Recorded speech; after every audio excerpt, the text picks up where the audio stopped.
Bagaimana contoh gerakan jari ketika tasyahud? Cepat apa pelan? Seperti bergetar begitu ya. Ada kisah menarik antara Syekh Albani dengan muridnya Abu Ishaq Al-Huwaini. Abu Ishaq Al-Huwaini salah satu murid terbaik beliau ya.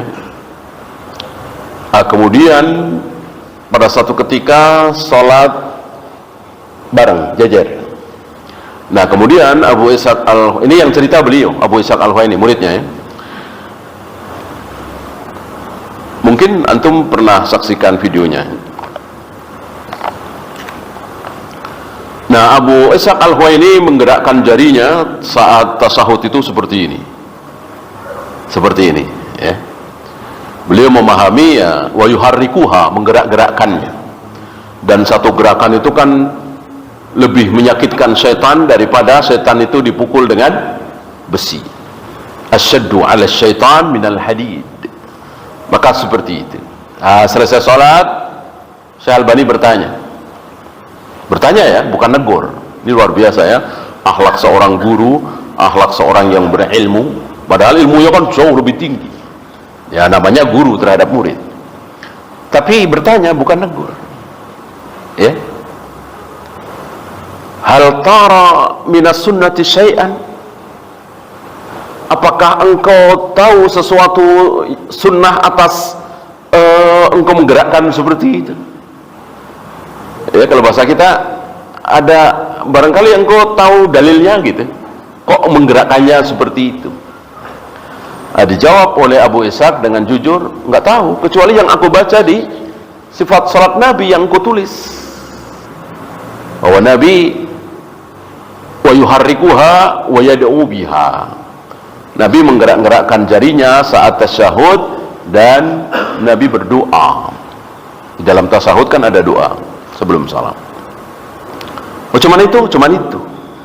Baru beliau menasihati, Syekh Albani menasihati, kalau apa yang engkau lakukan itu bukan yuharrikuha, tapi apa yang engkau lakukan adalah ar-raf'u ar-rafdu, mengangkat menjatuhkan, mengangkat menjatuhkan gitu.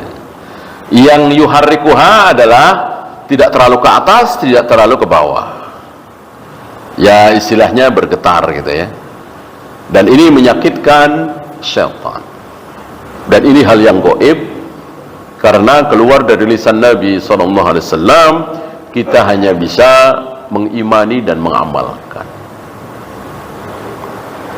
tidak bisa dengan akal kita ya.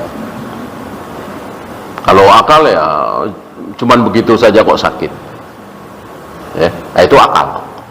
Ini dalil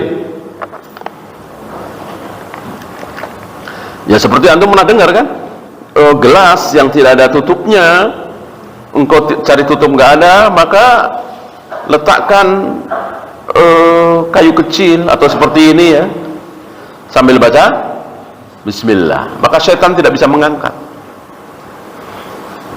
Tentu nggak masuk akal nih. Kalau setannya dari manusia tentu bisa. Ini karena setan dari bentuk jin, ya dia nggak bisa. Allah bikin dia nggak bisa. Beda dengan setan dari jenis manusia bisa. Tahulah kita dari sini bahwa betapa lemahnya setan dari jenis jin itu. Ya. Bunuh manusia nggak bisa. Yang sangat dahsyat iblis. Kalau iblis bisa bunuh Rasulullah, tentu Rasulullah sudah dibunuh. Dari awal dakwah Islam kan begitu. Manusia yang paling membahayakan iblis adalah Rasulullah SAW, para nabi, para rasul, para sahabat, para ulama. Iblis nggak bisa ngapa-ngapain. Padahal maunya iblis Rasulullah mati, Abu Bakar mati, Umar segera mati. Mana yang membongkar rahasia iblis kan para nabi, para rasul, para sahabat, orang-orang yang berilmu. Iblis nggak sanggup, tidak diberi kesanggupan oleh Allah.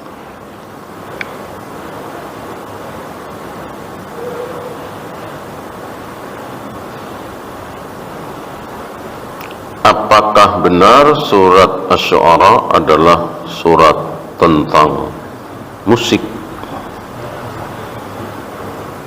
Maksudnya apa? Asy-Syu'ara itu kan penyair. Apa hubungannya dengan musik?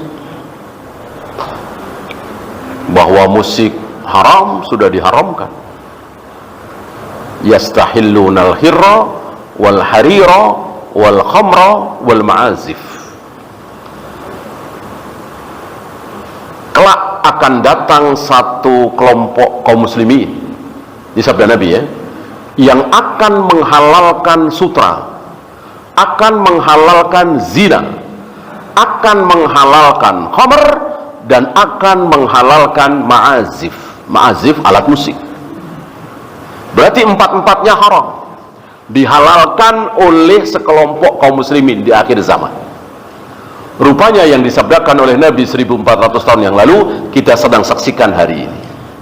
Nggak tanggung-tanggung Ustadz, nggak tanggung-tanggung Ustadz menghalalkan ma'azif.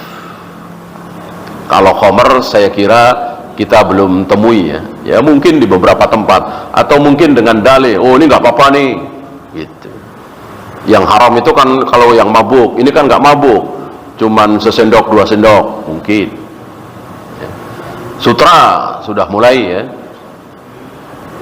Zina saya kira belum, kecuali nikah mut'ah.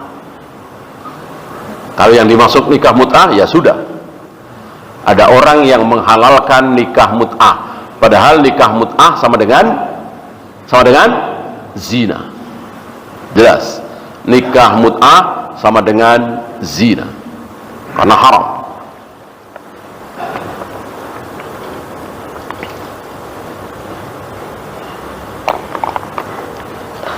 Nah, karena hari ini dakwah salaf alhamdulillah sudah mulai muncul di permukaan, mengharamkan apa yang diharamkan oleh Allah dan Rasulnya, sementara banyak kaum muslimin yang tidak mengharamkan itu, termasuk rokok, musik dan seterusnya.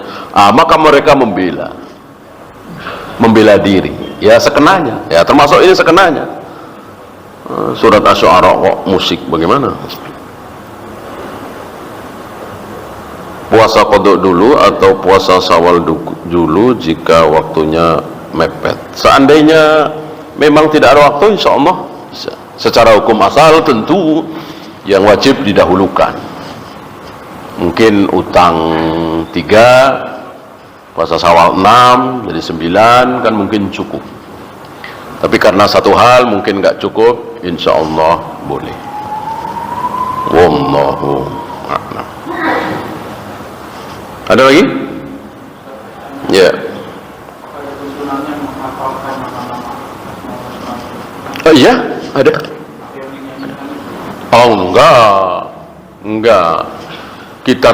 Kita hafal bagus, kita tahu maknanya apa lebih bagus, gitu.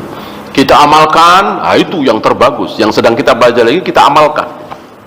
Nanti kita mengamalkan konsekuensi dari Ar-Rahman, kita mengamalkan konsekuensi dari Ar-Rahim, dari Al-Malik, dari Al-Qudus dan seterusnya. Itu yang terbaik. Menghafal bagus, adapun melantunkan tidak ada, bid'ah itu. Urutannya juga tidak ada kan? Urutannya juga tidak ada.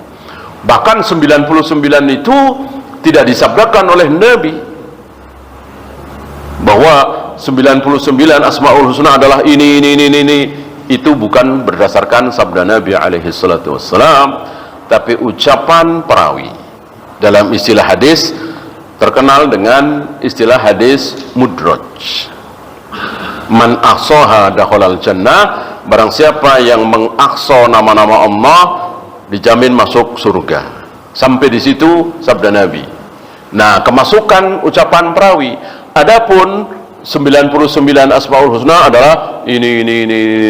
Nah, itu bukan sabda Nabi sallallahu alaihi wasallam. Ada lagi?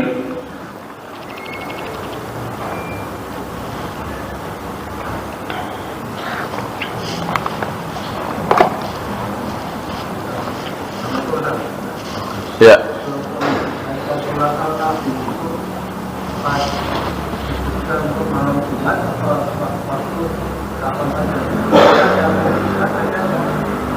Baca salawat. Oh, surat Al-Kahfi.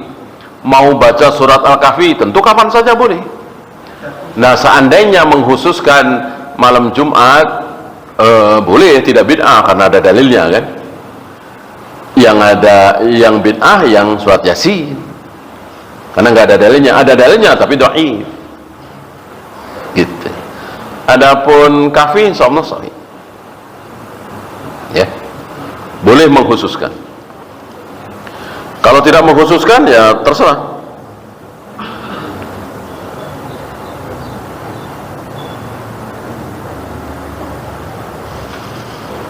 Habis? Kalau habis kita akhiri. Subhanakallahumma bihamdika asyhadu an la ilaha illa anta astaghfiruka wa atubu ilaik. Assalamualaikum warahmatullahi wabarakatuh.